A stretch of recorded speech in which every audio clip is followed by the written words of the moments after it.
السلام علیکم عزیز طلباء، بروکفیلڈ کالج کی جانب سے تمام طلباء کو خوش آمدید۔ عزیز طلباء، امید ہے آپ سب کا مزاج بخیر ہوں گے۔ آج ہم اپنا پہلا لیکچر جو ہے وہ شروع کریں گے، جو کہ ہوگا ہمارے سبجیکٹ کی اورینٹیشن۔ بات کرنے کا حسین طور طریقہ سیکھا، ہم نے اردو کے بہانے سے سلیقہ سیکھا۔ تو آپ کو اندازہ ہو گیا ہوگا بیٹا کہ ہمارا مضمون جو ہے وہ ہے اردو، اور میں ہوں فہد منیر۔ یہ ہماری کتاب ہے بیٹا، سرمایہ اردو جو ہے، پرچہ اردو جو ہے، اس کے کل نمبر جو ہیں وہ 100 ہوں گے۔ اس میں ہمارے پاس 14 اسباق ہیں حصہ نثر میں۔ حصہ نظم میں ہمارے پاس کل 13 نظمیں ہیں، اور حصہ غزل میں ہمارے پاس کل 14 غزلیں ہیں۔ ہمارا پیپر پیٹرن کیا ہے؟ سوال نمبر 1 جو ہے وہ ہوتا ہے حصہ معروضی، کل نمبر ہیں اس کے 20۔ اس میں 5 نمبر جو ہیں وہ ہیں اسباق کی معروضی کے، یعنی یہ 20 نمبر کی معروضی ہوگی۔ اس معروضی کے 4 حصے ہیں۔ پہلا حصہ اسباق میں سے MCQs بنیں گے 14 اسباق میں سے، تو 5 نمبر یہ ہیں۔ دوسرا حصہ ہے شعری اصطلاحات، 5 نمبر اس کے ہیں۔ تیسرا ہے ادبی اصطلاحات، 5 نمبر اس کے ہیں۔ اور چوتھا ہے تذکیر و تانیث، 5 نمبر اس کے ہیں۔ تو عزیز طلبہ، اس طرح سے ہمارے پاس یہ 5 5 5 اور 5، یہ کل ہمارے پاس 20 نمبر ہو گئے۔ یہاں پر کچھ الفاظ جو ہیں آپ کو یوں لگے گا کہ جیسے کچھ نئے ہیں، لیکن ہے یہ وہی کچھ جو کہ آپ میٹرک میں پڑھ چکے ہیں، بس یہاں پر تھوڑی سی وضاحت کے ساتھ ہے۔ سب سے پہلا ہے شعری اصطلاحات۔ اگر ہم دیکھتے ہیں تو شعری اصطلاحات کس کو کہتے ہیں؟ آپ 9 10 میں پڑھ چکے، مطلع، مقطع، قافیہ، ردیف، یہی ہے۔ پھر اس کے بعد ادبی اصطلاحات۔ ادبی اصطلاحات کے اندر بھی تشبیہ، استعارہ، آپ دونوں چیزیں پڑھ چکے۔ ایک چیز ہے تلمیح، جو انتہائی آسان ہے، جو یہاں پر فرسٹ ایئر میں ایڈ ہوئی ہے۔ پھر اس کے بعد ہے تذکیر و تانیث، یعنی مذکر و مؤنث۔ اس کے بعد ہے سوال نمبر 2، جز الف، نظم کے اشعار کی تشریح۔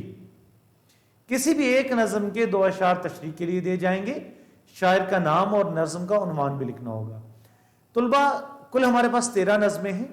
کسی ایک نظم کے 4 مصرے یا ایک بند کہہ لیں یا 2 اشعار کہہ لیں، یہ ہمیں تشریح کے لیے دیے جائیں گے۔ اس میں ہمارے پاس چوائس نہیں ہوتی، کسی بھی ایک نظم کے ہوں گے، اور اس میں ہمارے پاس جو 2 شعر ہیں دونوں کی تشریح کرنی ہوگی۔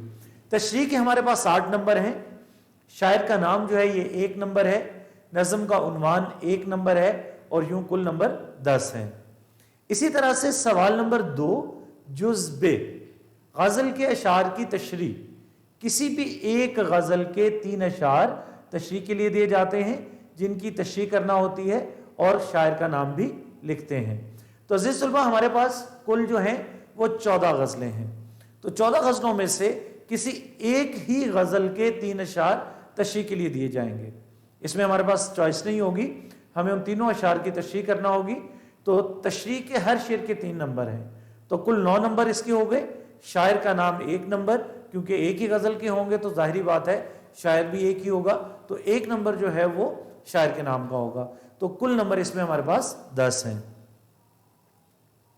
اس کے بعد ہمارے پاس ہے سوال نمبر 3، سیاق و سباق کے حوالے سے کسی ایک پیراگراف کی تشریح کریں گے، مصنف کا نام اور سبق کا عنوان بھی لکھیں گے۔ تو ہمارے پاس کل 14 اسباق ہیں۔